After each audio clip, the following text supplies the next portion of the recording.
I'm going to give you 3 magic items that you can use in your next campaign, and these also happen to be service awards for 2024, the first one for DMs at Adventure League. So the very first one I'm going to talk about is Sage's Signet. Now, signets are usually rings, right? And they have that crest, you know how like they used to do like a wax seal? You'd have like a symbol on there.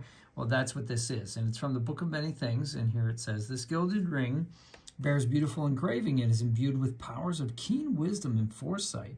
While wearing this ring, you can use an action to cast the augury spell from the ring," which means you don't use a spell slot, you just cast it from the ring. Once you use the ring to cast the spell, the ring can't cast that spell again until the next dawn.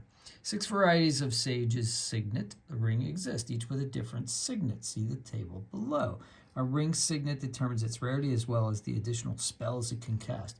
While wearing a Sage's Signet, you can cast each of the additional spells from the ring using your intelligence as the spell casting ability. Once you cast each of the additional spells from the ring, it can't cast again until the next dawn. So even if you're not a spellcaster, let's say you're a rogue or something, or a fighter, you can still cast these spells with this ring, right? But you're going to have to use your intelligence modifier here. The augury spell, I looked up for you guys. It seems, I don't know, the way it's written, it doesn't seem like it's all that great to me, okay? So let's check it out. By casting gem-inlaid sticks, rolling dragon bones, laying out ordinate cards, or employing some other divining tool, you receive an omen from an otherworldly entity about the results of a specific course of action that you plan to take within the next 30 minutes. The DM chooses from the following possible omens: wheel for good results, woe for bad results, wheel and woe for good and bad results, nothing for results that aren't especially good or bad. The spell doesn't take into account any possible circumstances that might emerge or change the outcome, I should say, such as casting of additional spells or loss of or gain of a companion. If you cast the spell 2 or more times before completing the next long rest, there is a cumulative 25% chance of each casting after the first that you get a random reading. The DM makes this roll in secret. Okay, so basically, think of like the Oracle at Delphi, right? Is it going to be a good omen for us to go into battle?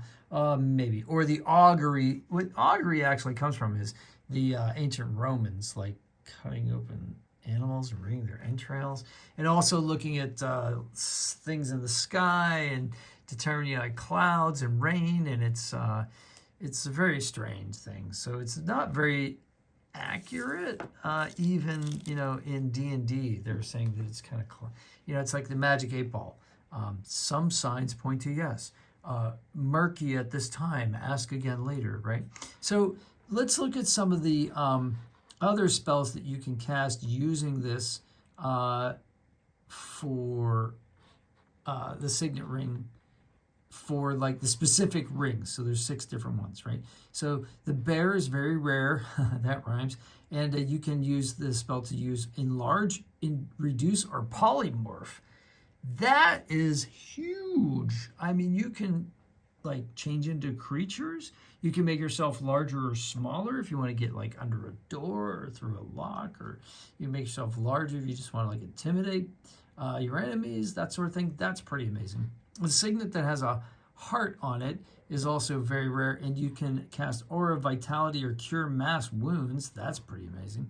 Lion is awesome, very rare. Destructive Wave or Fireball. Everybody wants Fireball, the most popular spell, in my humble opinion, in D&D. Tell me if I'm wrong. Serpent, rare. Fear and Hex, that's pretty wild. Songbird, rare. Charm, Person, or Hypnotic Pattern, that seems pretty nice. And Wolf, very rare. Freedom of Movement or Pass Without Trace. That also makes sense for a wolf. So you can see it's the augury spell may not be very useful, or maybe kind of like, depending on the DM and how you use it, but the other ones are pretty good. So that's from the Book of Many Things. The second one also is from the Book of Many Things, which I don't have. That's why I'm using this laptop here to tell you guys about it. So it's Baleful Talon, which is very rare. It's a dagger. And you gain a +1 bonus to attack and damage rolls made with this hooked obsidian dagger. Pretty cool looking, I guess. When you hit a creature with this magic weapon and roll a 19 or a 20, so you have a 1 out of 10 chance on the attack roll, the creature must make a DC 15 Constitution saving throw. That's pretty high at lower levels. Again, I'm sorry. As the dagger flares with a sickly light, the creature takes 6d6 necrotic damage on a failed save. That's a lot. And half as much on a successful one. If this damage reduces the creature to 0 hit points, the creature disintegrates into dust. How cool is this? Could you imagine being a rogue with this weapon and just like, bam, 1920, there you go. I mean, that's pretty awesome flavor. I love the description of the dagger. I'd love to see a picture of it. If you guys know where there is one, put it in the comments below. I'd love to see it. And the last one I saved for you is one that I'm actually going to pick up once I get 40 hours, because that's what I need to pick it up. And I'm going to show you guys what that is, because it's actually in the Dungeon Master's Guide. So it's actually right here. It's called, and here's a picture of it. It's the Robe of Stars, right? So the Robe of Stars is a wondrous item, very rare. It requires attunement. Whoa, hello. It is, it says, this black or dark blue robe is embroidered with small white or silver stars. You gain a +1 bonus to saving throws while you're wearing it. +1 is huge in D&D 5e, guys. 6 stars located on the robe's upper front portion, like right here. Those 6, right, are particularly large. While wearing this robe, you can use an action to pull off one of the stars and use it to cast Magic Missile as a 5th level spell. Daily at dusk, 1d6 removed stars reappear on the robe. While you're wearing the robe, you can use an action to enter the astral plane, along with everything you are wearing and carrying. You remain there until you use an action to return to the plane where you were on.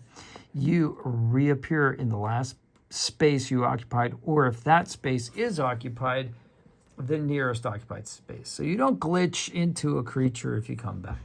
And how cool is that? It's like, you know, you get in trouble in a battle, boom, astral plane. Wait till it's over, boom, come back. Pulling these off, 5th level magic missile, that's pretty wild.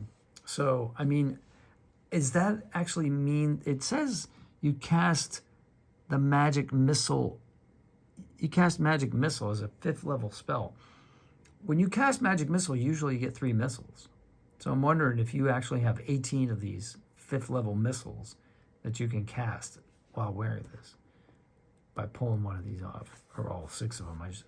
If you're going to use 18, that's pretty crazy. And I love the flavor of the robe, because actually I have a character where I'm playing an astral elf, and this will fit him perfectly.